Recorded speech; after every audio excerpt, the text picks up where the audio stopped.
नमस्कार स्वागत करुछि आज मुख्य गुरुत्वपूर्ण खबर को आपको एबे आमर हस्तगत होइतिबा खबर रही पाणीपाग संपर्कित वर्षा संपर्कित एवं घन कुहुड़ी संपर्कित जानिबा राज्य को किभली भाव रही वर्षार आगमन एवं केउ केउ स्थान को रही वर्षार संभावना एवं केउ केउ स्थान को रही घन कुहुड़ीर संभावना से संपर्क में संपूर्ण विवरणी मुझे भिडियो प्रदान करी से आप निश्चित भिडियो को प्रथम शेष पर्यंत देखिए जब भिडियो भल लगे तेज पाखे लाल बटन द्वारा निश्चित सब्सक्राइब करेंगे पाखे आसुवा बेल आइकन बजाई देवे और ऊपर आसुवा ऑल नोटिफिकेशन क्लिक करने को भूलिए जहाँफल एभली वीडियो सर्वप्रथमे आपण निकट में पहुंच पार।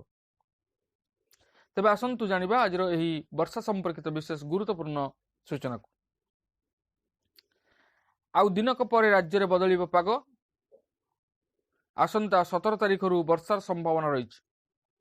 उत्तर ओडिशा समेत आभ्यंतरीण ओडिशार किछि जिले में हालुकारु मध्यम धरणर वर्षा होई पारे। आसंता काली पर्यंत राज्य में पाग मुख्यतः सुखिला रहिबा सह किछि अंचल रे शीत अनुभूत हेबो।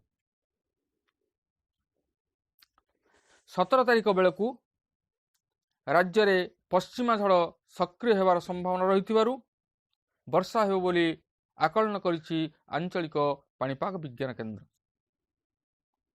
17 तारिख में झारसुगुड़ा केन्दुझर मयूरभंज एवं सुंदरगढ़ में वर्षा हेबार संभावना रही।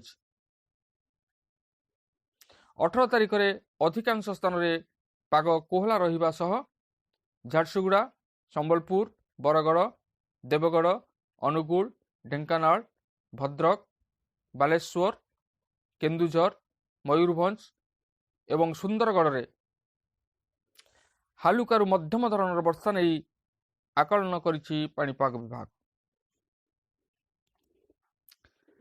आज घन कुहुड़ी पाई सुंदरगढ़ केन्दुझर मयूरभंज कटक खोर्धा पुरी नयागढ़ गंजाम कंधमाल कलाहांडी एवं कोरापुट जिला को येलो अलर्ट जारी करिछि पाणीपाग विभाग।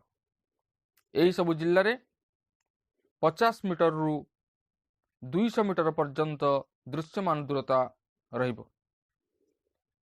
तेबे आमे देखुचे किछि दिन हेबो शीत उभान होइतिला पुणी राज्य को फेरिछि शीत जार प्रभाव सारा राज्य में अनुभूत होउछि। ता संग को घन कुहुड़ी मध्य जनजीवन को अस्तव्यस्त करुछि। तेबे राज्य में पुणी घन कुहुड़ीर संभावना रही है। तेणु आमको सावधानता सहित चलाचल करने को हेबो जहाँफल किछि मात्रा आम दुर्घटना को दूरे दी परिबा। तेबे एथिला आजिर पाणीपाग संपर्कित बा वर्षा संपर्कित एक विशेष गुरुत्वपूर्ण सूचना। आज एतिकी पुणी देखा आगामी भिडियो रे। रहुछि धन्यवाद।